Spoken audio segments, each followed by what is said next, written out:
en català, eh? Hola, molt bon dia. Bueno, heu sobreviscut al karaoke, heu sobreviscut a la festa de Creu Roja, la Pietat. Moltíssimes gràcies per estar aquí. A banda dels que esteu aquí, que sabeu que aquest acte també s'està retransmetent en streaming, per tant, esperem que de mica en mica l'audiència sigui més plena. La sessió que tenim avui forma part del nostre Sitges Fan Lab i un any més tenim la complicitat de l'Àlex a través de l'Oficina d'Europa Creativa. Tens molts fans a la sala, eh? Ara faré això de... I l'Àlex ens va suggerir una xerrada, presentació apassionant que havia vist i que ha adaptat, o ens ha adaptat pel context del Festival de Cinema de Sitges a través del Paul Youngblood, que ens explicarà els factors d'èxit, precisament lligats amb sèries o amb productes dins del cinema fantàstic. És una de les nostres obsessions, saber quina és la meravellosa fórmula que et permet atraure l'audiència, atraure, captivar el públic, i no només el públic, sinó un box office, o tenir aquest impacte o imatge de marca darrere d'un producte que fins i tot acaba sent un 360. Per tant, crec que la capacitat d'anàlisi, ja sigui basada en eines en intel·ligència artificial, com hem anat veient, o bé a través de qualsevol altre dels sistemes, el sistema que ha desenvolupat el senyor Youngblood, és un d'aquells elements que hem d'analitzar i que forma part de l'obsessió que té el festival a través de línies com la de Sitges Cocoon, etc. O sigui, estar al dia, a l'avantguarda, de tot allò que ens pugui ajudar a que el producte cinematogràfic tingui l'èxit que es mereix i sobretot que pugui abastar al màxim de la seva audiència. Per tant, desitjant veure quina és la fórmula i com podem aplicar això a la nostra feina. Moltíssimes gràcies per ser aquí. Li passo la paraula a l'Àlex. Gràcies. Mònica, la directrice. Molt bona companya. Gràcies, Mònica, per la presentació i per fer puesto en el teu temps per obrir aquest acte. Gràcies també a la Patricia Salvatierra, que és la que orquestra tots els temes d'indústria. Per tant, gràcies, Patricia, des de ja abans de començar. Segur que anirà bé. A tots vosaltres, xicos i xiques, acabo fent al tren un microcurs de llenguatge no sexista. Llavors intento aplicar coses d'aquelles utilitzant els neutres, que no siguin... Llavors, ara m'està sortint, o sigui, disculpeu la conya, però allò de benvinguts i benvingudes, no? O la bombero, bueno, fora de les bromes. Content que estigueu aquí, sé que havia tíquets venuts, havia com 80 tíquets venuts, són menys, però us explicaré per què heu fet bé de venir. Perquè en aquest món online, on fem servir les coses presencials i el món online, nosaltres treballem des de l'oficina amb doble direcció. Veureu, per què ara l'Àlex i el Pol ens posen un casc en un vídeo? Perquè el vídeo perviu després en el canal de YouTube de Mèdia, i s'està fent amb streaming, i després estarà en el canal de Sitges. De fet, és una producció de Sitges, una coproducció de Sitges amb Europa Creativa Mèdia Catalunya. Per tant, és aquest l'híbrid, no us prengueu, les coses funcionen com així. Presentació de la Mònica, ara us presento el housekeeping, com funcionen les coses, i us casco un vídeo. I també més híbrid, amb un híbrid on va cap a YouTube, està molt pensat i veureu que el discurs del Pol va molt encaminat a si heu vist les pel·lícules, si no les heu vist us dona molta informació, si les heu vist us dona molta informació al final amb les diapos i amb l'anàlisi, que moltes coses es podeu entendre, altres no, de per què aquell Succes Story ha tingut èxit per seduir a l'audiència. I sobretot una opinió personal. L'últim minut i mig és per fer la foto a la diapositiva, perquè va molt bé per les vostres estratègies si demaneu Media Co-Development o Media Slate Funding, que és on heu de tenir paraules per poder seduir a l'avaluador respecte a les estratègies que esteu plantejant d'èxit en funció de l'audiència. És tot molt sutil. Per tant, 45 minuts de coses que direu, doncs sí, ja he vist Melancolia. A tot això, he de dir que els 4 casos escollits estan pensats perquè són 4 casos amb ajut mèdia, bé sigui el development, bé sigui la distribució, i 4 casos que han sigut estrenats al festival. Per tant, hem fet un traje a mida de la Mònica i de l'Àngel perquè formés part de la indústria de la Patricia. És a dir, que tinguin un cert sentit. Algunes poden ser molt antigues, El laberinto del fauno. Berlin Babylon és el nostre Success Story amb sèrie de televisió, perquè és pràcticament, ja vam per la 4ª temporada, un success story de part alemana. I per suposat, tenim una pel·lícula premiada molt recent, que és Lamb, sens dubte, i tenim el màster del mainstream de l'autoral, que és Lars von Trier, amb Melancolia. Per tant, jo crec que és molt profitós. Entengueu que són 45 minuts, ara donaré la paraula al Paul. Now we switch because I've been giving all these things. I know, you're sleeping, sorry. That's okay. But since we are a few of us, I decided to go into Catalan. That's not a problem. I decided to subtitling the video in order to make it more commercial, in a way, Sure. even though you were very entertaining. and as I said, 45 minutes, but then get ready for the questions, because then the party starts later. In that hybrid thing format, the good thing starts later, when I'm going to make some questions that I already prepared. I'm going to be a good boy with you with the questions, and then your questions. Of course, you can formulate the questions in English or in Catalan. We have a translation ready to support you, to address the questions to Paul. Paul, if you want to address some welcome to this. You have your microphone. Good. I do. Yes. No, I'm pleased to see you all here this morning. I hope you get something what I talk about in the next 45 minutes or so. But as Alex was saying, the questions, feel free. Look, we've got time, we've got space. Because whatever you want to talk jewel of the about. crown that except for the people who's been streaming, you can enjoy the most, okay? This session, as Monica introduced previously, was done already in European Writers Club in Santiago de Compostela with different cases. Already the video is available. I think the Melancolia was there, yeah? Yes, Melancholia was. Yeah. And then we had another session in Madrid, more Yep. less people, more professional oriented. So get the most. Welcome and enjoy the next 45 minutes. We'll be back in 45 minutes sharp. Stay tuned for the last minute and a half. Okay? Enjoy. Thank you. Enjoy. Thanks a lot.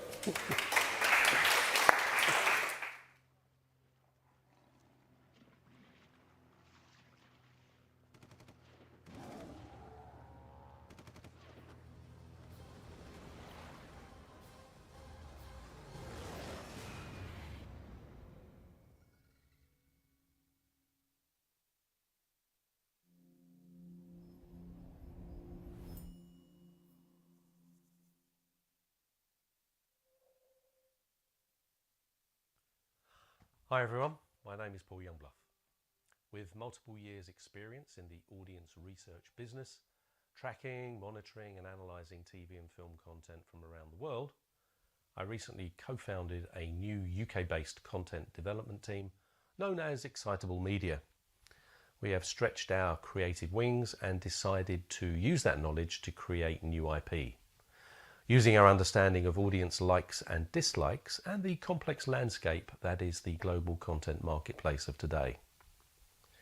Now in today's session I'm going to look at 4 international film and TV projects and hopefully offer you some insights into what can make a good idea great and what are some of the key factors that come into play when the audience has to make a choice, to view or not to view, to paraphrase one particularly iconic scriptwriter. Now, while the creative magic that we all know when we see it is hard to tangibly crystallise, despite the best efforts of the Netflix algorithm, what I also want to consider today is how evidence-based thinking can identify the consistent themes, factors and elements that are central to how human beings, otherwise known as the audience, make sense of story and character. And equally, how such a process can help measure the current mood of the audience, a factor that can impact on commercial potential. And not forgetting how the commercial and artistic opportunities can come together in the most effective manner. So let's begin with the Lars von Trier title from 2011, Melancholia. To recap the basic plot, the film is divided into 2 parts. The first following Justine, as played by Kirsten Dunst, on her wedding day, and part 2 centering more on her sister in the period after Justine's collapse into depression. Now part 1 focuses on the less than harmonious festivities at the wedding party held at the luxurious castle owned by Justine's brother-in-law and Claire's husband John. However, the augurs are not good. Justine and her new husband Michael are delayed on their journey to the castle. and the feeling of disharmony continues, and Justine keeps avoiding taking centre stage on what should be her big day, much to Claire and John's annoyance. And Justine's employer, Jack, announces her promotion to art director of his advertising firm, and further ramps up the pressure on Justine by announcing his expectation that she will create a new campaign on this day of all days.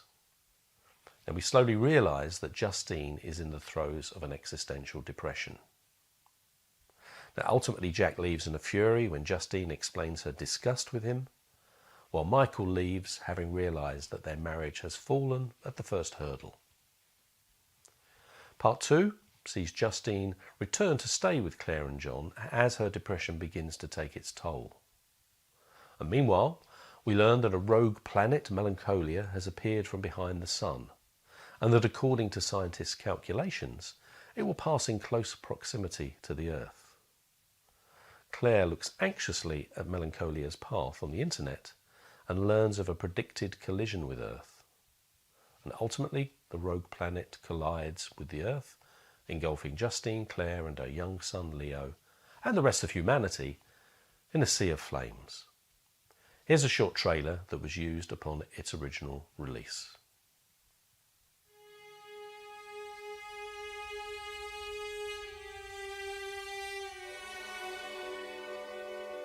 We're alone. Life is only on Earth. And not for long.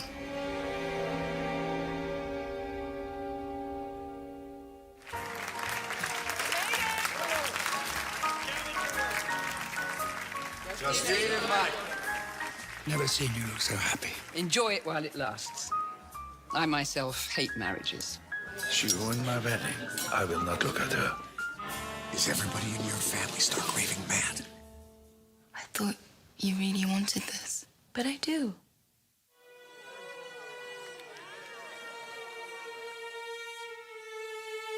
What star is that? Melancholia is just gonna pass right in front of us. And it's gonna be the most beautiful sight ever.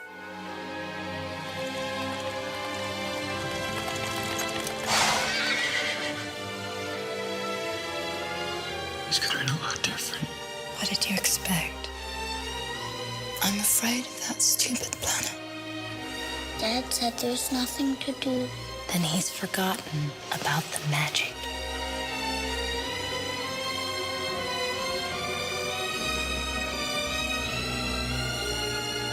I want us to be together when it happens.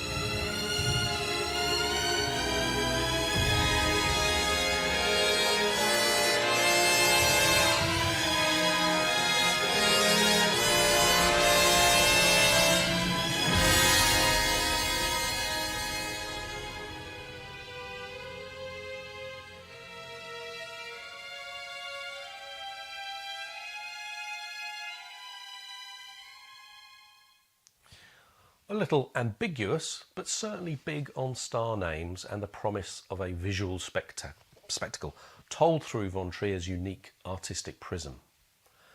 Now, this was the second title in his so-called Depression trilogy, the other two being Antichrist and Nymphomaniac. And the connecting theme for the three very different movies is the idea of exploring different manifestations of his own experience of depression using female alter egos. In commercial terms, Melancholia drew a North American box office of around €3 million, with the international slice being a much more significant €18 million, or around 86% of its earnings. Now, Von Trier truly is an international brand. All of his big recent releases have shown this bias. With a budget estimated at €9 million and a worldwide box office of around €21 million, Melancholia can be considered a solid performer. As importantly, on its premiere in 2011 at the Cannes Film Festival, it was received with considerable critical acclaim. Kirsten Dunst received the festival's Best Actress Award for her performance, which was a common area of praise amongst critics. Now, although it has found detractors, many critics and scholars have considered the film to be a personal masterpiece, and it has since featured in multiple lists of the best films of 2011, the best films of the decade, and the best films of the 21st century. So on an economic and critical level, the film must be considered a success. But what is it that drove Melancholia to this meeting point of art and commerce?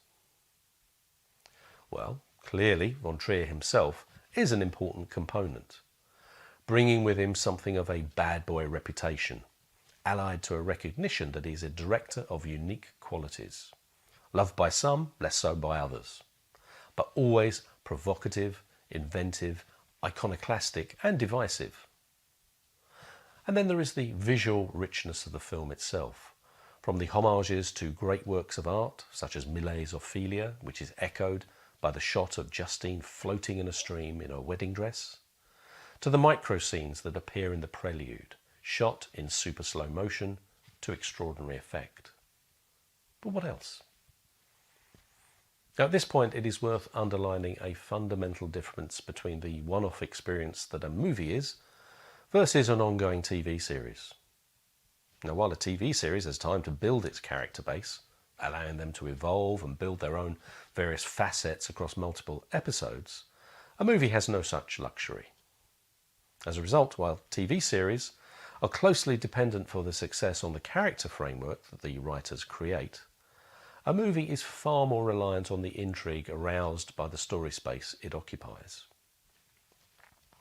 And in the case of Melancholia, this is something of a plus, as many of the characters on display are neither especially well developed nor especially appealing.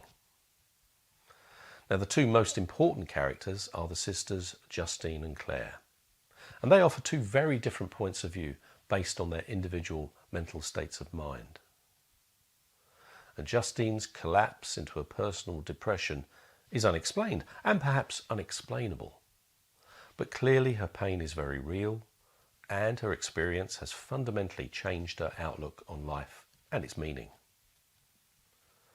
Claire's somewhat nervous state of mind is only really alluded to, but seems to be based on her general anxiety, to the extent that her husband's supposed cure is to keep her away from the threat posed by too much surfing on the internet. Now we constantly hear about how prevalent depression is.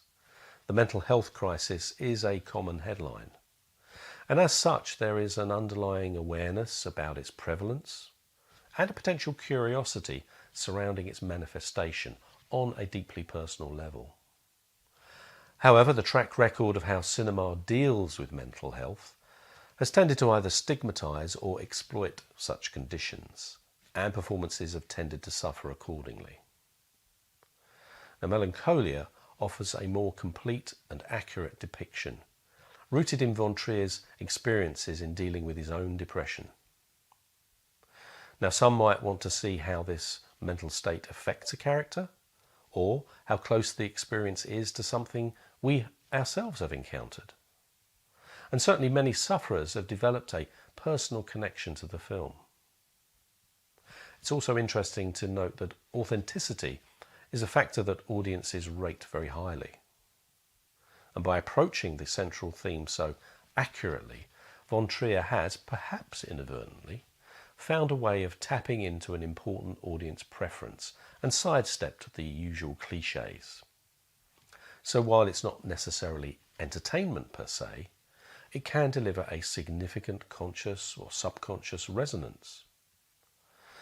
What the audience can also respond to is how Justine's state of mind conditions her reaction to the other key narrative theme, the global apocalypse.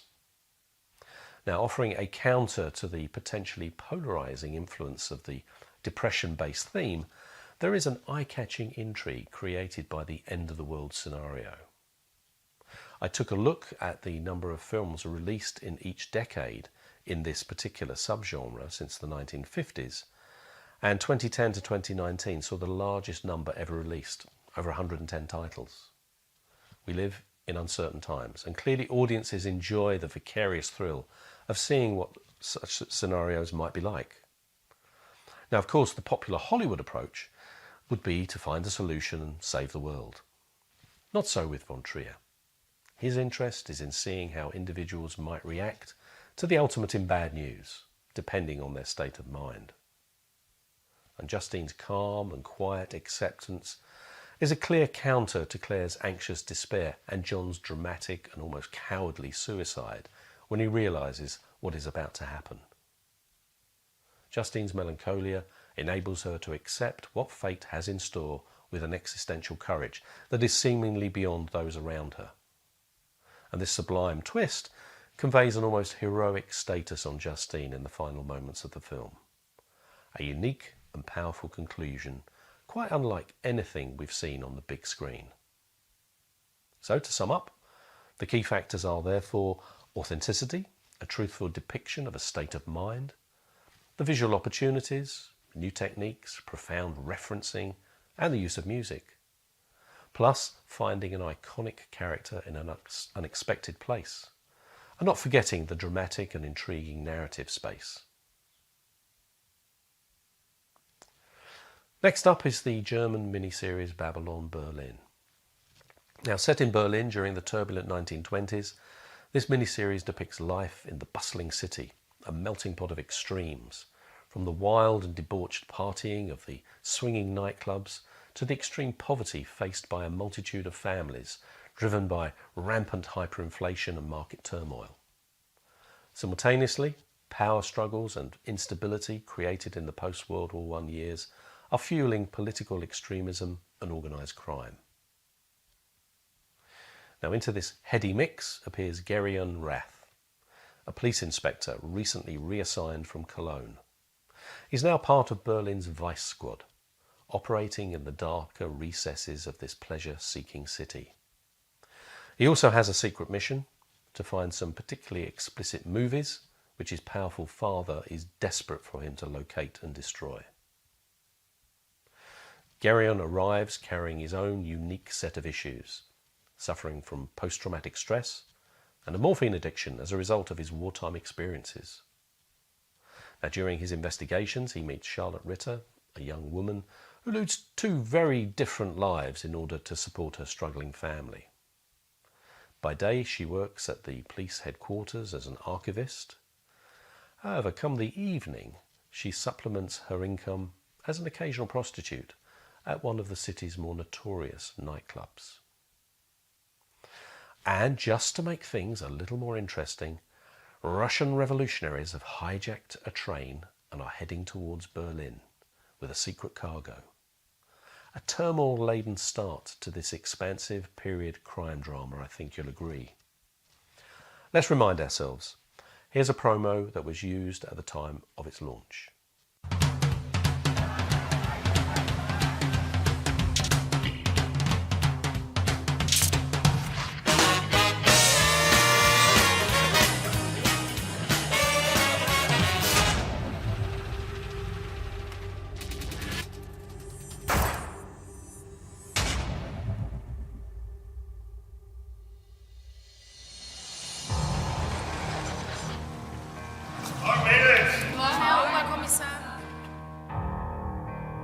Die Bilder sind nach Fällen geordnet. Axtmord, gespaltener Schädel, Amputation.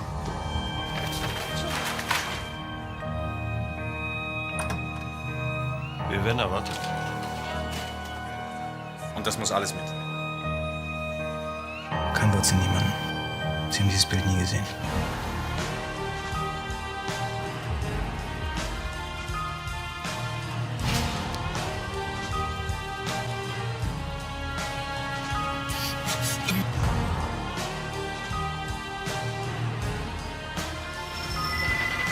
Ich will zum Mord. Du willst zum Mord. Da gibt's keine Frauen.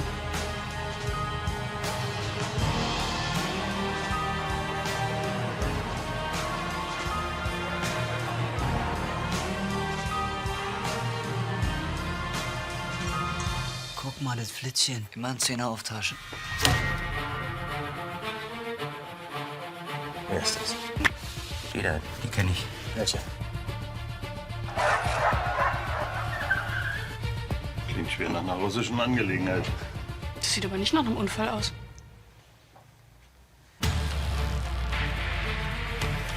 Ja, wie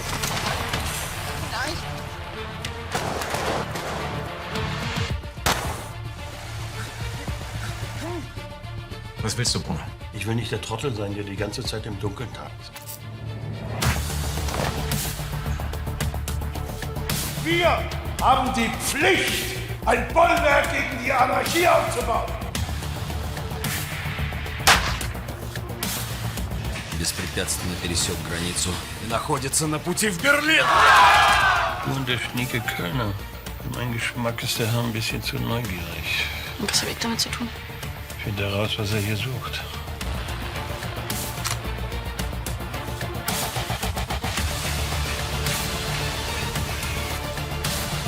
Du weißt, wonach ich suche.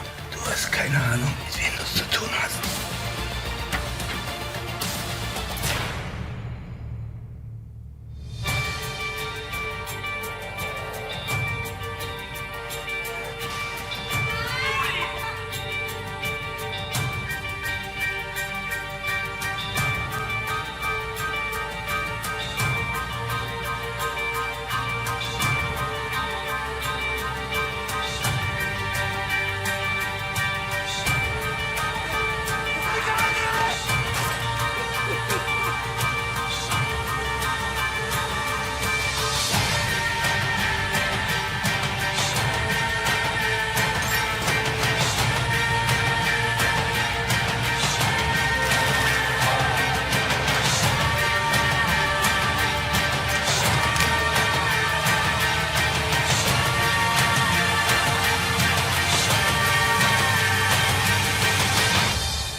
Co-produced by Sky Europe and the public broadcaster ARD, and reportedly Germany's most expensive TV series ever, at a total cost somewhere between 40 and 55 million euro, Babylon Berlin clearly qualified as a major event TV series. Indeed, it was something of a statement of intent on the part of Sky in terms of their commitment to producing high-end drama series. An early signal of the rise of European TV drama, allied to the decline in the significance of acquired US fiction and the dramatic impact of the global streamers. Now, from a viewer perspective, it is apparent right from the start that this is a big budget spectacle in visual terms via the expansive scenes of life in Berlin of the 1920s, as well as the lavish and extravagant sequences inside the nightclubs and the elaborately choreographed musical numbers, all of which create a tangible level of intrigue as to what life was like in the city during this pivotal era between the two great wars. Now, at its core is the character of Gerion, the war-damaged detective who is charged with not only patrolling the darker perimeters of Berlin's nighttime culture, but also resolving a task set by his influential father. This character cocktail clearly taps into some of the more traditional tropes associated with the crime detective, such as his outsider status, the impact of post-traumatic stress, a secret drug addiction, and his position in a hierarchical system that he doesn't always feel comfortable operating within. Now, Gerion shares a variety of defining traits that mark him out as someone different from the norm. Now, furthermore, it is through his eyes that the audience experience not only the puzzle-solving mission that Gerion faces, but also the unique set of challenges he must overcome along the way. It is also ambitious in relation to its approach to the narrative storytelling, setting up a collection of contrasting characters in the early episodes, each of whom clearly have a dramatic role to play, but initially at least seemingly involved in rather separate storylines, aside perhaps from the Gerion-Charlotte relationship. Now, however, while this collectively makes for a truly distinctive and high-profile drama, and one which explores everything from violent murder to political intrigue, adult sexuality to organised crime, it also results in a series which demands a significant level of attention from the viewer, and one where character motivations are far from straightforward, or indeed universally appealing. So the end result is a drama which clearly dazzles on many levels, but which is also arguably a little harder to actually engage with on an emotional level compared to many of the smaller scale and perhaps more intimate, character-driven humour dramas which many European markets are known for. It's interesting to consider that this limitation in emotional connectivity has been accepted as a trade-off to ensure it can emerge beyond solely being a German series for German audiences. The ability to embrace a much broader potential viewing base has become a strategic necessity, especially when production budgets are so high. Such an objective would seem to have been delivered upon, as international sales have been reported to exceed 100 territories worldwide, including the likes of Netflix, HBO Europe and Viaplay. Of course, domestic success remains a key measure of success or failure, and it's encouraging to see that the series has proved a consistent performer for ARD. Season 1, for example, averaged an 18% market share amongst the 3+ demo, versus a share average of 15%. Among the 14 to 49 demo, it drew a 21% share versus a share average of 9%. And among the 14 to 29 demo, it drew a 15% share versus a share average of 7%. In the UK, the series has aired on Sky Atlantic, and while perhaps not surprisingly less impressively than the German numbers, Season 1, for example, still managed to exceed the time slot share average by a very healthy 65%. And gender-wise, it exceeded the benchmarks for both men and women, while demographically, it has also proved effective with the 35 to 44 and 55 to 64 audience groups, and clearly proved to be a solid attraction for the AB socio-economic sector. So overall, Babylon Berlin has demonstrated that the European markets are more than capable of delivering big budget drama series, framed within intriguing historical context and centred on a character or characters who can demonstrate universally appealing traits that can transcend parochial appeal and engage with diverse audiences around the world. So to sum up, the key factors are therefore the scale and opportunity for production detail that brings an era to life, a lead character who delivers the right ingredients for the role, a plot line that involves physical challenges and mental puzzles, and not forgetting an ability to break out from parochial success only. Next up is Pan's Labyrinth, a period drama meets dark fantasy, written and directed and co-produced by Guillermo del Toro. The movie is set in Spain in the summer of 1944, 5 years after the end of the Spanish Civil War. Let's take a look at a short trailer that was used upon its original release.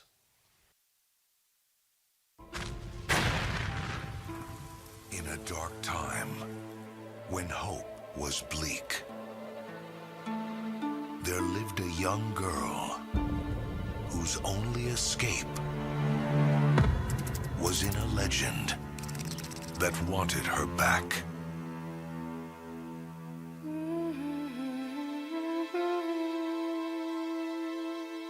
The legend speaks of the lost soul of a princess from another world who will one day be reborn.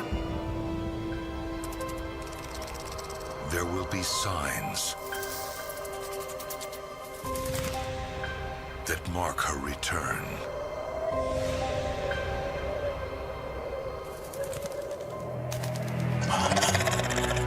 There will be secrets that reveal her destiny. There will be a journey that will make you believe.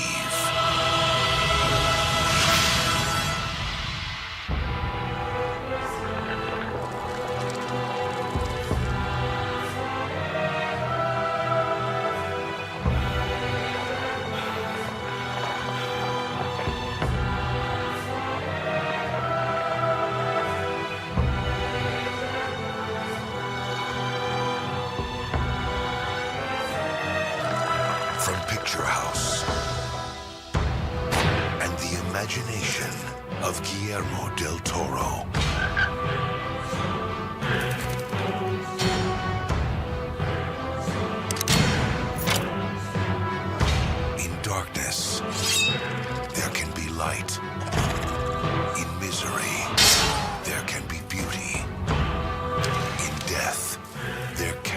life.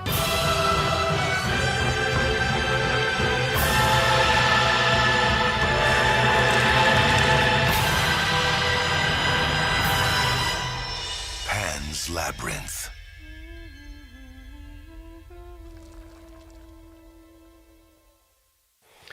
Now, the story follows Ophelia and her interaction with an alternate world populated by a variety of magical and strange creatures. When Ophelia is led into the mysterious labyrinth by a fantastical creature, she meets a faun who gives her a book and tells her she will find in it 3 tasks that she must complete in order to acquire immortality and return to her kingdom. In the real world, her evil stepfather, Captain Vidal, is on the hunt for members of the Spanish Marquis. He is a Falangist soldier, driven by a desire to avenge the death of his father.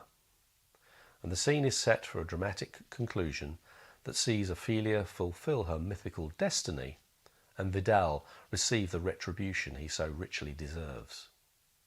With an estimated production budget of $19 million and a global box office take of over $84 million, Pan's Labyrinth clearly proved to be a commercial success, as well as a critically acclaimed release. And that reinforced Del Toro's reputation as a master of the imagination, particularly in terms of stories possessing a strong fantasy dimension. Now, while the film was successful in the US, taking over $37 million, it took over 55% of its box office outside of the US, once again reflecting his ability to secure a truly global interest in his projects. The top performing markets were the US, Spain, Mexico, UK, South Korea, France, Germany and Australia. And over at Rotten Tomatoes, the review aggregator, Pan's Labyrinth secured a 95% approval score based on published reviews, as well as a 91% audience score. Remarkable numbers for both metrics. So it is clear that Del Toro's reputation provided an important boost to the audience's curiosity, not only helping secure strong initial word of mouth, but also a high level of satisfaction with the finished project. But what is it that Del Toro tapped into that makes this outcome almost inevitable? I should break in here and remind you of a comment I made earlier, that a movie is reliant on the intrigue aroused by the story space it occupies, with the characters having little time to grow and drive audience interest in their own right. However, I should expand on this statement by saying that characters in genre-led productions can often benefit from the audience's rapid understanding of the character types on display. Audiences quickly understand that a horror movie, for example, will feature a darkly motivated villain, contrasted with a number of victims, survivors, and ultimately heroes who fight back. And we don't need to know much more. I mention this as both Ophelia and Captain Vidal are not especially multifaceted characters. One is an epitome of innocence, while the other is a direct counter, an irredeemably evil individual for whom there is no turning back. What makes them immediately interesting and comprehensible is their positioning within the key narrative reference point, the fairy tale. Now, this story type is characterized by a suspension of belief, an escape from the real world, and access to a parallel place that may or may not be real. And in the opening of the film, we are introduced to Princess Moana, the daughter of the king of the underworld. We then cut to Ophelia in the Spain of 1944. We are already alerted to the idea that Ophelia and Moana may well be the same. Ophelia's descent into the underworld takes her and us on a phantasmagorical journey. And very soon we can see the rules of the fairy tale being adhered to. Those rules being the presence of a portal that links two very different worlds, the setting up of various rules that must be followed, the positioning of a heroine at the centre of the story, vulnerable but also fearless and determined, Ophelia to a T. And we also need a villain, in this case Captain Vidal in the real world, which in turn leads us to a key moral moment when Ophelia refuses to harm her baby brother. And finally, there is an ending which is more complicated than simply happy, but does see evil overcome and Ophelia happily join her mother and father, but this time as Princess Moana in the perfection of the underworld. Now, the universality of the fairy tale gives the audience an immediate understanding of where the journey is heading. And seeing these moments occur and be resolved are key pleasures for the audience. Now, while it might seem that such familiarity can undermine the possibility of any narrative surprises, the reality is that there is plenty of satisfaction to be derived from knowing what lies ahead and seeing it take place. To put it another way, what helps drive Pan's Labyrinth forward is its structure and adherence to a set of reference points that are part of the DNA of storytelling.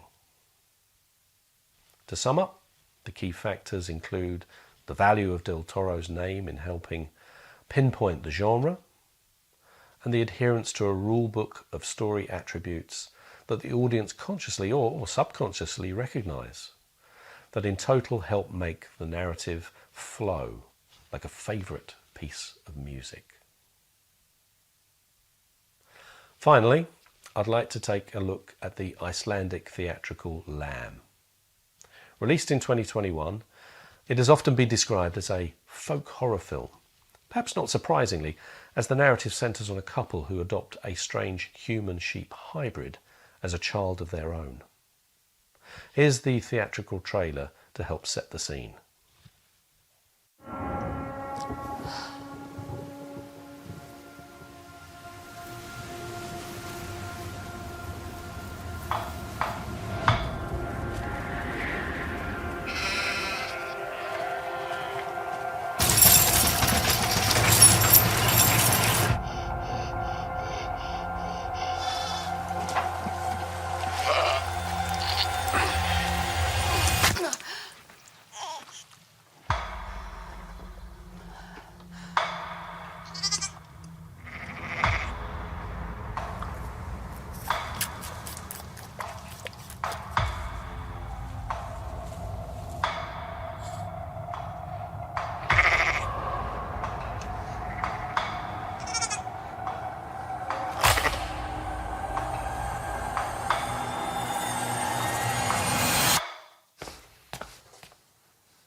Hún er ekki vön okkur.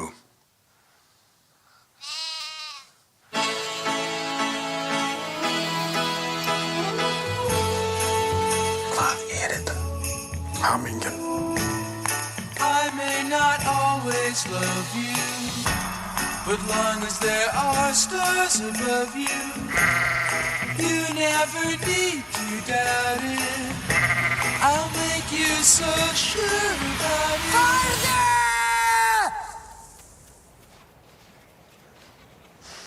God only knows what I'd be without.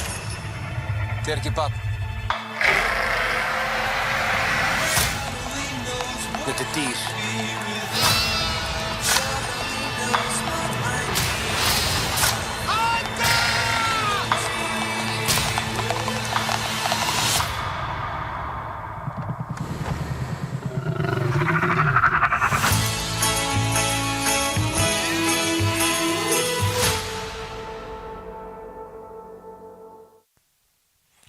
The couple at the centre of the story, Maria and Ingvar, name their new addition Ada, after their deceased daughter. As Maria's attachment to Ada grows, she finds she has to not only deal with the attentions of Ada's biological mother, but also an obsessed brother-in-law, Petur. Add to this the return of Ada's mysterious father, a half-man, half-ran hybrid, and the scene is set for an intriguing, if highly unusual, drama that operates in its own divine space. Starring acclaimed actress Numi Rapace in the role of Maria, the film was selected as Iceland's official entry for the Best International Feature Film at the 94th Academy Awards. It also was the winner of the Uncertain Regard Prize for Originality at Cannes in 2021. The review aggregator Rotten Tomatoes gave the film an 86% approval score and an audience score of 61%. As such, it achieved critical success, with the audience perhaps a little way behind. In terms of its total box office, over 84% of its ultimate take was achieved in the US. Indeed, at one point on its US release, it held the accolade of delivering the best ever opening weekend for an Icelandic film in the US. It also became the highest grossing of any Icelandic film screened in the US. Now, of course, with a total box office of only $3.2 million, Lamb remains a relatively minor performer in absolute terms. However, it remains interesting for a number of reasons, especially given that critically, the film was received with a very healthy reaction. What is perhaps most striking about the varied responses is the diversity of genre categories that were used to describe the film. From the already mentioned folk horror tag, to allegory, to thriller, to suspense, and even comedy. It would seem to be the kind of film that connects with an audience on a very individual level. My own analysis follows the previously described approach of looking at the various component elements and trying to make sense of them in terms of the audience's likes and dislikes as benchmarked against the standard theatrical metric of the box office tally. For example, one particular element that needs to be considered in its own terms is the choice of location. Lamb makes strong use of its Icelandic backdrop, with a variety of TV series and films making skillful use of the land of fire and ice. Audiences have become more sensitive and familiar with this signature element. Iceland is in this respect something of a character in its own right. The distinctive landscape, allied to its atmospheric presentation, not only helps set the tone, but also provides a level of expectation and anticipation to the characters and their actions. For example, Lamb takes place at the time of year when the sun barely sets. The virtual absence of nighttime has a disruptive effect on the characters and the audience. Perpetual sunlight can have a profound impact on human physiology and psychology, opening the door to potential aberrant behaviours and confused thought processes, alerting the audience to the essential strangeness of this particular journey. Now, at its centre, we are presented with the story of a wife and husband who are still recovering from a terrible personal tragedy, the loss of their daughter Ada. Now, the arrival of the surrogate Ada triggers a response, first and foremost in Maria, who is trying to overcome her despair. Her husband Ingvar takes a while longer to accept the opportunity, but eventually also embraces the situation. When Ingvar's brother arrives unexpectedly and enters their isolated world, he not only disrupts this new harmony, but also doesn't initially understand what he sees. There is a scene where Petter says to Ingvar, "What the fuck is going on?" To which Ingvar replies, "Happiness." So what we have here is a story of loss, recovery, and ultimately loss once again. The loss of a child is poignant and emotive, and it can be expected to provoke a deeply felt reaction among the audience. When Ada's biological father takes her away from her human family, leaving a despairing Maria behind with her now dead husband, the effect is genuinely shocking. And framing the story in such a way taps into the audience's own fear of loss. And as such, it is less a genre piece. The horror tag is actually quite misleading. And it is much more a human story of what loss can do to the human spirit. And the narrative also examines the consequences of its characters' actions. Most notably, how Maria's decision to kill Ada's mother in order to secure Ada completely foreshadows the film's final few minutes, where Maria loses everything she loves. In other words, her actions have terrible consequences, and ultimately she must pay the price once again. To sum up, the key factors are a narrative focus that encompasses a universal fear, the loss of a child, and hope or happiness, plus a location that adds to the mystery, perspective and drama of the key characters' actions. In terms of any general markers for assessing a script, Clearly gauging the potential of any project is something that requires an immersed awareness of where audience tastes currently sit. So doing your homework is vital, and watching TV and going to the movies are key in this respect. There is also a key difference between reading a TV series script versus a theatrical script. For a TV series project, the focus is on the characters, their presentation and development. Do we gain a clearer understanding of who the characters are? Do we care about them? Do they make sense given the genre? And what is their potential to grow and evolve, positively or negatively? Particular genres have specific requirements. Detectives need to have insights into the darker side of humanity. Doctors need to have a special ability when it comes to the healing process, and so on. However, if you'd like this boiled down to its simplest, here are four key useful measures. Clarity, in terms of narrative or direction. Characters, are they effectively established? Momentum, atmosphere, is it engaging and involving? And, not forgetting, the hook. Is there a reason to return? In terms of theatricals, while characterization is still important, the story space is still the most important driver. So, how unique is the narrative on offer? Does it follow a set of rules that the audience is instantly familiar with? What is the level of intrigue suggested by a particular storyline? Now, I could go on, but I won't.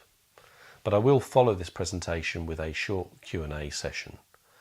Please feel free to bombard me with questions in person. So that's all I have time for today, but I should thank you for making the effort to stay the course. Hopefully I've managed to explore some of the key factors that have contributed to the success of the 4 properties I've tracked, and given you some food for thought about the narrative recipes on display and just what is it that the audience is looking for. So some people say the content is king. My feeling is that the audience is king or queen. I feel that makes more sense, as without them we really are nothing. Thank you.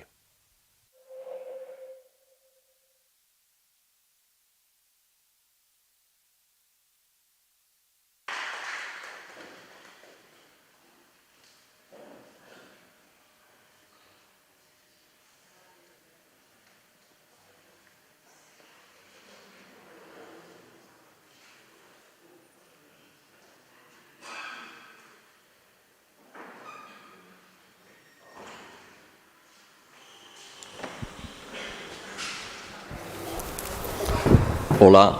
¿Qué tal? Bueno, no os preguntaré. You're still here? Yeah, you're still here. Fantastic. It's a good sign. It's a good sign. Always a good sign. I hope you got some notes about suggestions. As I said at the beginning, it's a kind of a hybrid. It's been planned for general audience and as well for professionals. I have some questions here. If you allow me, I'm going to have like 10, 12, 15 minutes, some questions that. But then it's kind of a warm-up. It's kind of in a way, I'm talking to you as well, in order to build up a kind of a mood to make questions to Paul, because he's the guest. So we start, Paul. Yep. And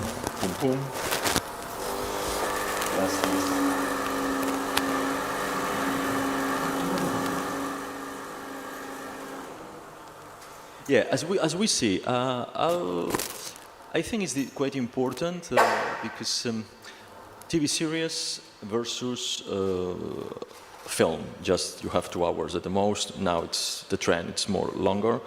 But this is quite important when you're developing a project to focus the story versus the character, which is the character driven, or it is a story, because you have less time. So you can go on that, because this is crucial. Yeah, I think, we're all consumers at the end of the day. We're all viewers. When we have time, leisurely time, such as in the TV series, we have the opportunity to get to know our characters. We go on a journey with them, and we can see them grow and change. Obviously, within a movie, you only have maybe 2 hours. You've got to hit the ground running. You provoke too many changes in your characters, and you confuse the audience. And confusion is not a good thing to have. So I think, you know, it is a fundamental difference between the two worlds. Keep going. It's like, it's necessary to empathize with the main character. It's a must. I would say more in television or on theatrical. Interesting question. In that, if you take the world of television, you know, we live in a world now where we have so many streaming platforms and we have access to so many linear platforms still. I mean, I'll ask you a question. How many TV channels do you think there are in China? 2,000. Okay? I think the global figure for channels is about 11,000. So there's a huge number of places we can go. We can't access them all, I know, but there's a lot of a huge range of options for us. And what that means is that the kind of benchmarks for success have changed radically. You know, when I grew up in the UK, I remember there being 2 channels. You know, so a show could get a 50% share. Those days have gone. So it means that the benchmarks have dropped, and therefore the benchmarks for success have gone down as well. And for television, what that really means is that television can be a little bit more, well, it can explore more diversity in its characters. And so you see a lot of shows on television which are not mainstream in the traditional sense, but they can still work within that new metric that we're using. I think cinema, again, it tends to be divided between commercial cinema and art cinema. So we have those two sort of poles. In terms of empathy for characters, I think it's a very useful tool for mainstream movies because it's a very simple, coherent way for the audience to understand what you're trying to do. But at the other end of the spectrum, things can be more complicated, and that's perfectly allowable and should be how it is.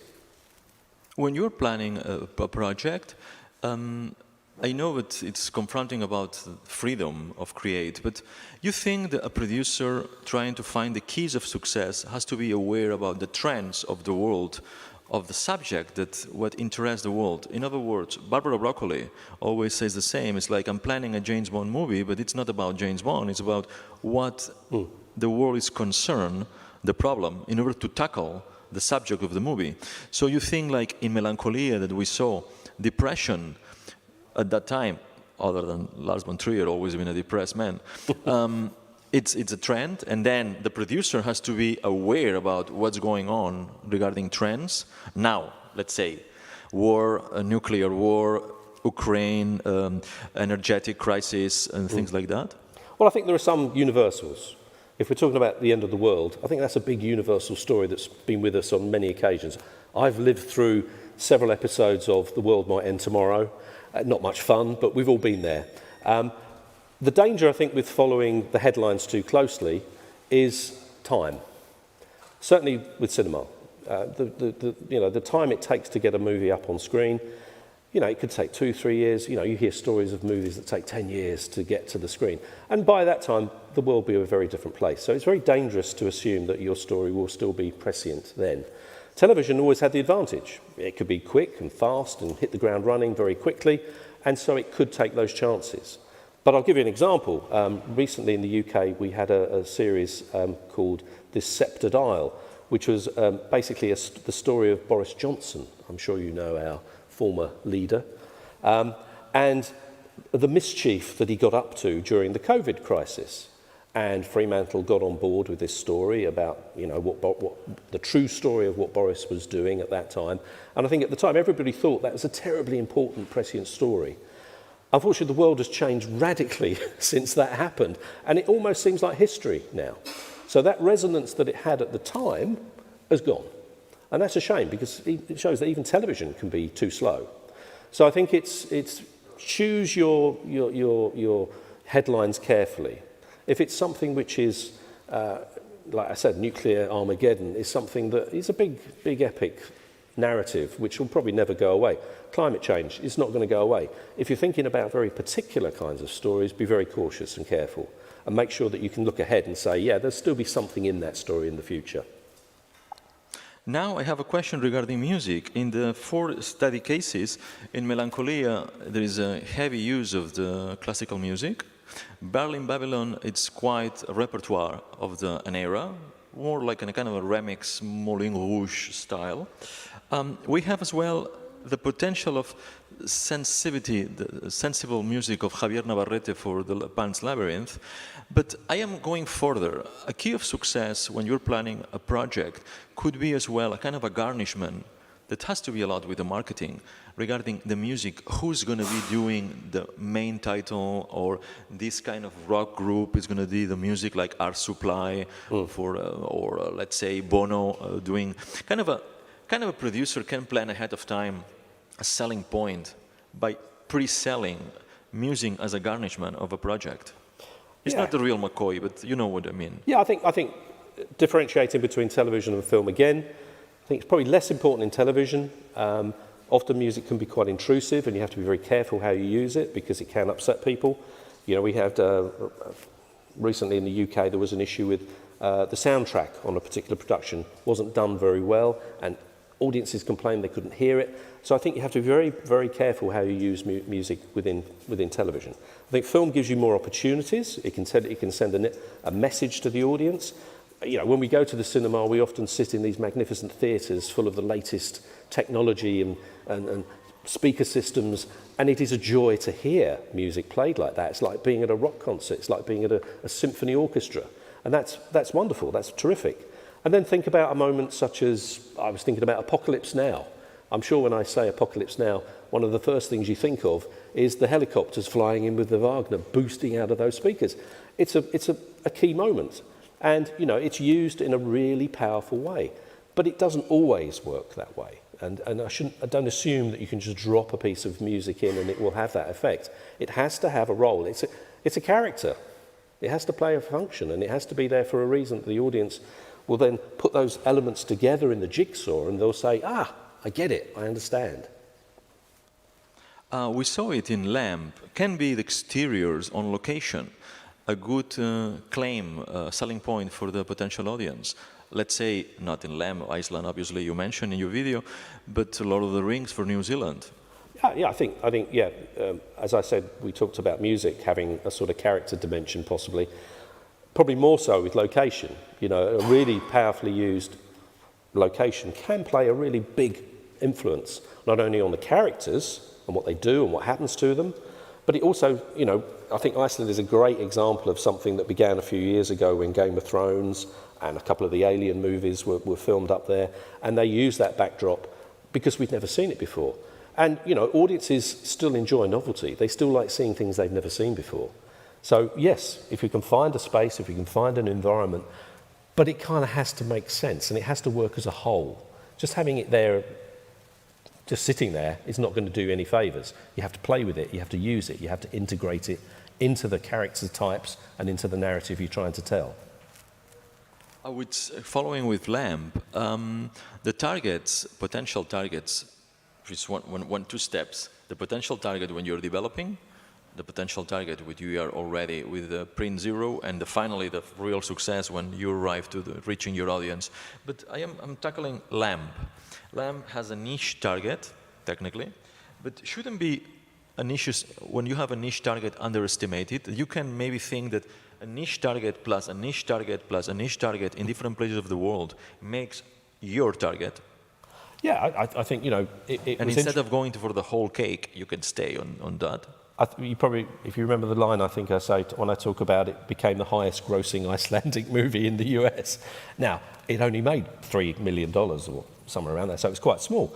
But it made an impact, it made an impression, and I think it tapped into that interest in that backdrop. You know, they got it, they understood it. I think you know, where you've got something that the audience has never seen before, or has perhaps got a taste of it, and they've suddenly got a bit of an appetite for this space, this world, then explore it and use it. In terms of your question about between the final print and launch, yeah, I mean, it becomes something that you might push in the marketing, you might make sure is emphasised in the trailers, in the print, whatever you're using. Make use of it at that point, because, you know, when you think about it, when you choose, and I'm talking about all of you as individuals, you choose to buy a movie ticket, you choose to watch a TV show, how do you decide? Well, often you base that on very, very sketchy, limited information. None of you reads the script. Well, perhaps maybe one or two of you do, but basically we don't have time, do we? We might read 2 lines in a TV guide, EPG, in a newspaper. Somebody might say to us, have you seen that movie about XYZ? So, and we're making choices on these fundamentally limited pools of information. So everything has an impact. And that, I always say you've got to be very careful what you tell people, because you might be telling them the exact reason not to pick your project. So you've got to make sure you're in control of that and you understand who you're aiming at. So I am watching my clock. It's my time is over because I don't want to bore you too much, Alex, but he's a star. It's your time. You have questions. I have more questions, but it's time to see some of your hands raised with yes, I like it. Thank you so much. You need translation or? I can. No, I'm fine. Please don't hesitate. Okay, no, I can say it in English. Thank you so much for preparing this and for being here. I appreciate it. I'm a big fan of a lot of the movies you showed. I just wanted to, in general, like I think a lot of this is very informative and learning. And just the main one thing, obviously Guillermo del Toro, for example, he's like a master filmmaker. He's like really talented from his, like the way is not, like obviously he has incredible elements, but the way he crafts the story, the way his point of view. So my question is, in this study, how much do you put into consideration that is, you can have like all these elements, but also it comes down to like sometimes making a good movie is a miracle, you know, even like big directors sometimes don't do it as often as you would want them to. But how much is, for example, like the craft behind, like the decisions they made on the, just people watching it and like spreading the word of mouth. I don't know, there's like a magical element there of like, yeah, sometimes. How do we capture the magic? Yeah, how do you distill it? Look, I mean, that's the great thing about this business, this media world that we live in, is that surprises happen, things come along and stun us. I think it's just that when you go back to basics, you often can see the patterns. You know, Von Trier or Guillermo del Toro, they've had movies which have been big successes and movies that have not done so well.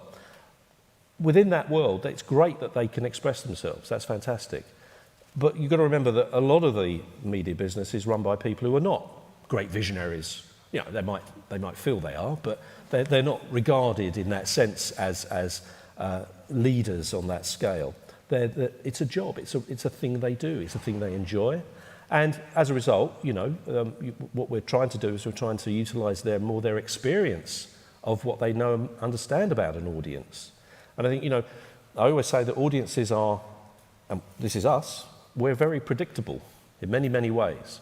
And you'd be a fool not to listen to that in terms of what you're trying to, if you're trying to draw an audience. There are some people who are willful and wish to push an audience away and view that as their kind of artistic mission. But I think that's a kind of really irresponsible route. You know, I'd want, you know, we call it an art movie. I'd love art movies which are popular. That sounds like a contradiction. But you can do it. It can be done. Yeah? And I think it's looking underneath everything and just trying to understand what the chemistry, what the recipe is that you're using. And if you've got enough evidence, and I talk about evidence-based thinking, to then go back, and it gives you confidence then that your project will actually touch and connect with an audience. So, you know, there are things within a Von Trier movie which, yeah, I mean, he's put there because he's a slightly crazy creative genius, yeah. But sometimes he's also absolutely on target with what audiences want, are interested in. Other times, less so. And it's great that we can have that. But I think if you're in the business of making financially viable media projects, you have to have a degree of responsibility and you have to do your homework. Does that help? Yes. Keep going, keep rolling. No? I have one. Yes, go ahead. Raise your hand. Yes, right, it's coming. So when you talked about Lamb, you said that they had a very low budget. But if they had a higher budget, what are the key elements they could have focused on so that it's more successful, or is it more like in marketing and advertisement? Well, I just, before I answer that, I would say that sometimes having a low budget is not the issue. And in fact, I've had conversations where somebody said to me, well, what's the best thing we could do? And I've said, well, to be honest, halve the budget Yeah, you've got too much money. You're trying too hard. You're going too many directions all at once. You're trying to be too ambitious, and unfortunately, you don't have either the scope within your story, your characters, whatever it is, for that to really pay off. It isn't worth it. So, what could Lamb have done? Do you know? I don't know. I have no idea. Yeah, I mean, you could have put more characters in it, but would that have upset the whole framework that you had? I suspect it might have done, because what really works for me in that film is that sense of isolation, is that sense of a small, very small community, 2-3 people, and what they're dealing with in that kind of strange atmospheric backwater of Iceland that they live in. So you could throw more money at and do more things with it, but I suspect it might actually work against you, unfortunately. Or fortunately, you know. Does that answer? And who's next? I go. European Commission in all programs, because it's a supranational support for anything, technical horizon or Erasmus or media, always is looking for social impact. And social impact, by definition, is about the possibility of something to transform society by benefiting. So how a project, when it's in the moment of development, can try to find the key of success by trying to, I will change the world with my documentary, I will change the world with my movie. And I can go back to the 90s, but when Jodie Foster won the second Oscar, or the first one, the first one, was about changing the perspective of the American society, how the government and the trials were judging cases of rape, because till that point, was not really proper done. So the whole movie was done, and Jodie Foster was pushing for that, to change the perspective, always, in the world of documentary is always like that. So you think the filmmaker has to, as a selling point, we're tackling different sides, finding appealing that trying to change society with the movie, or just entertainment? No, I think, you know, there are occasions, and you use the word appealing. I think that's the key. Is if you find something which has got a resonance with the audience, perhaps it's a headline in the papers or it's a story that's current, then have fun, play with that, use it, yes. Don't be too didactic though, because audiences hate it if you start trying to teach them something and tell them something and be, you know, you should listen to me. That's the worst approach. So it should never be the kind of raison d'etre, I don't think. But then there are certain genres which actually are really well suited to making a point. And I think one of the biggest genres that we currently we have in the television business is the true crime story. And just the other week there was the story of the guy in the US who was freed after 15 years in prison because of a podcast. And you know, that's an amazing influence, social influence. But you know, I like to think that the creators of that podcast, their intention all along was to try and get this poor guy released. So they had a very, very clear reason for wanting to do this story. But that isn't always the case. And I think you've got to be, again, very careful about the topics you choose. And again, if it comes out of it naturally, that's fine. But you know, if it takes too much of a driving seat, potentially there are issues. Anyone? I have another one. This is mandatory. He's got lots, actually. When you have an interview, thank you, go ahead. I appreciate very much. I mean, this should be interactive, yeah. Okay, as a creators, what tools we have to identify what want the audience? Very good question, yeah. How do you find out what it is the audience want? And that's a very practical question. And certainly if you look at let's start with television. I mean, television is one of the most heavily researched businesses I know of. There's a huge amount of material out there, whether it's audience data, whether it's focus group testing. You know, it drives the business, the backdrop of trying to understand your audience, or it should do. You know, we often, I was talking earlier to Alex about what I did in my former role, and I often described it as telling parents they have an ugly baby. Yeah? Because in this business, the danger is everybody says it's fantastic and wonderful and it's great and it's going to work and we love it. Underneath it all, they're going, hasn't got a chance. But that's the world we live in. So I think having a dose of reality, of objective reality, where you do your research and you go and find out as much as you can about what the audience really think about this. And it might mean that you have to commission, it might mean that you can go to a broadcaster and buy information that they've already acquired. It is there, it is there. You have to kind of make use, and I think media are great in that respect, in that if you want to know about, you know, what information sources are out there, they have it, it's there. There's a lot of material to go for. But always have that conversation, I think, with your client, your buyer. What can they tell you? What is it that they know? Because you want to make sure that you're in the same, you know, you're simpatico with what they're trying to achieve as well. And they understand their audience, absolutely. That's their job. Yeah? So I think, you know, having that conversation with them about, you know, who is your audience? What do they want? What do you hear from them? You know, it's all there. It just takes a little bit of digging sometimes. Okay? Thank you. Go ahead.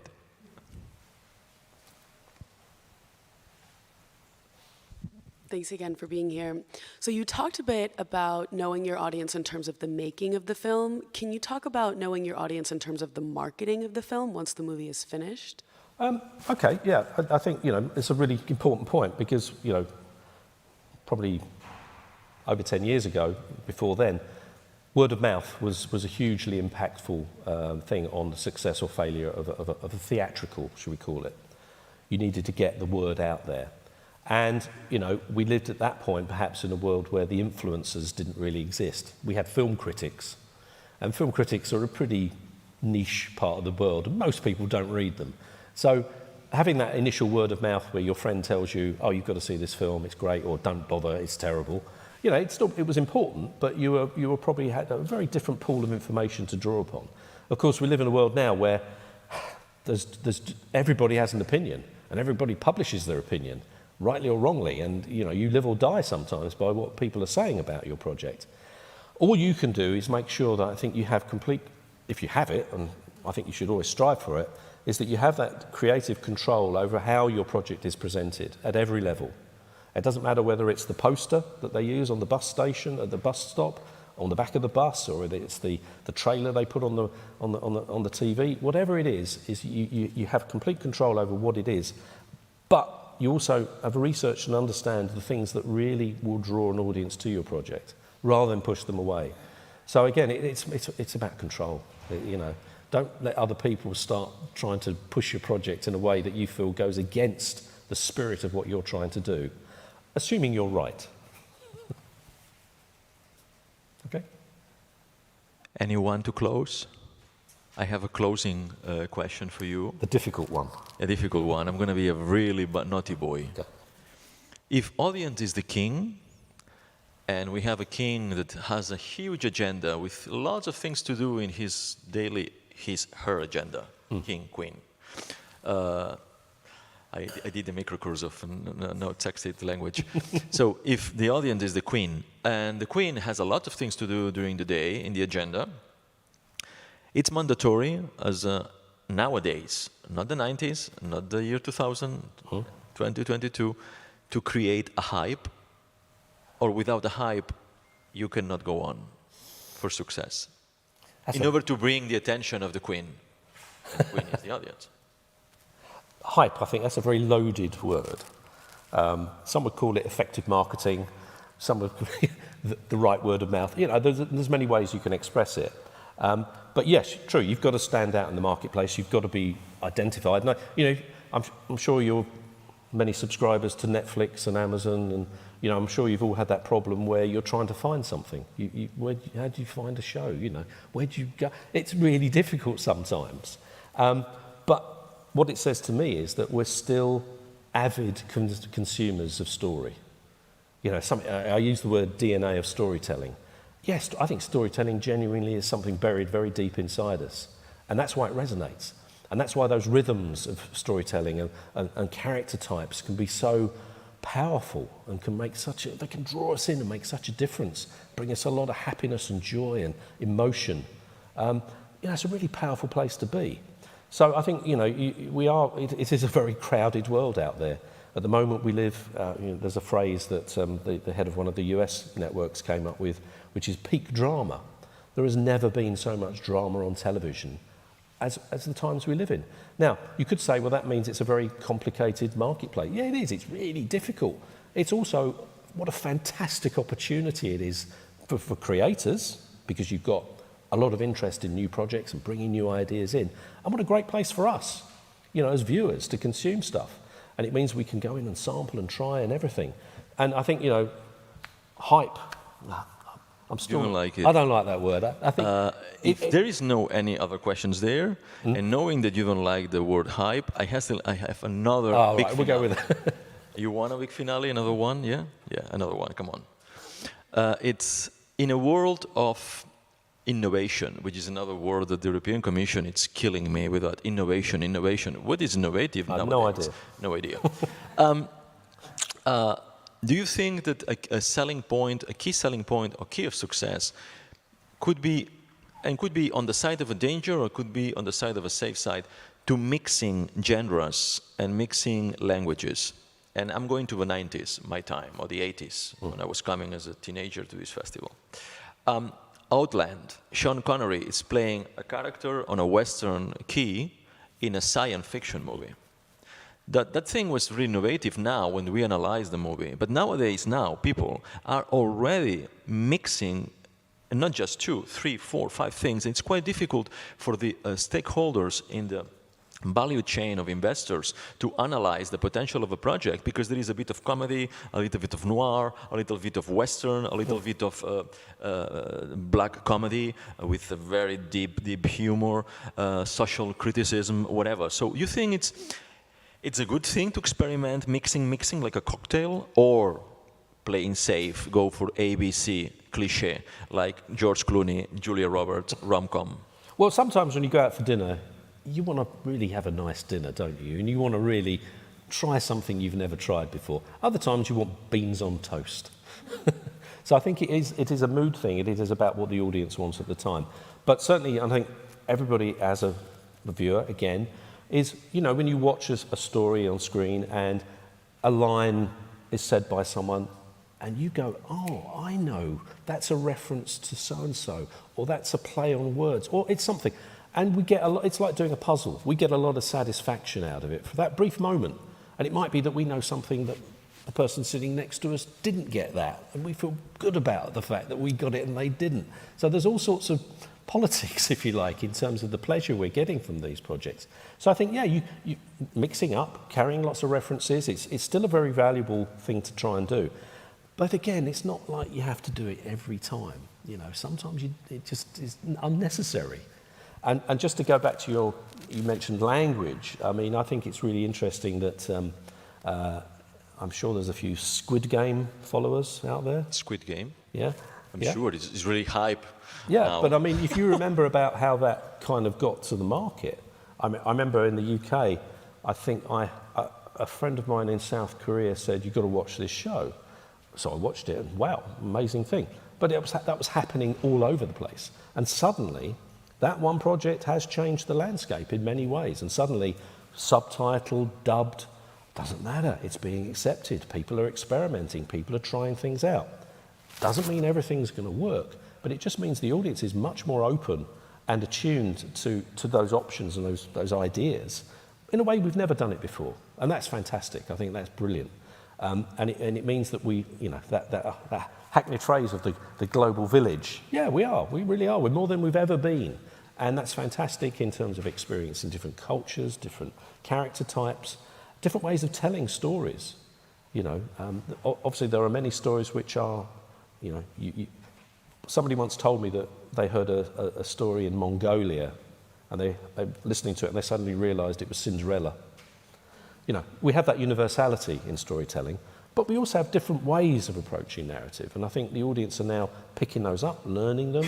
We're all students. We all go home and do our homework, don't we? We all absorb all this information.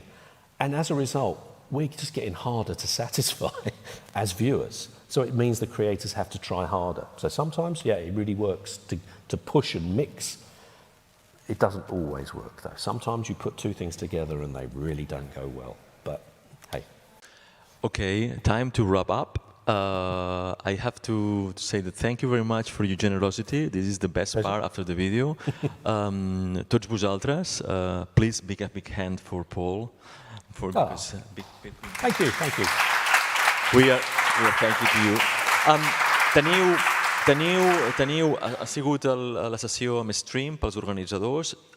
Ben aviat tindreu penjada la sessió al canal de YouTube de Mèdia. Per tant, això queda per la posteritat. Jo us donaria com un parell de consells si hi ha productors a la sala. Mèdia llença la convocatòria del 23 de Slate Funding, segurament ja està a punt de sortir. Tinc la data, però no la puc dir, perquè oficialment no és Equal Opportunity, però surt ben aviat, tardor, amb un deadline finals de gener.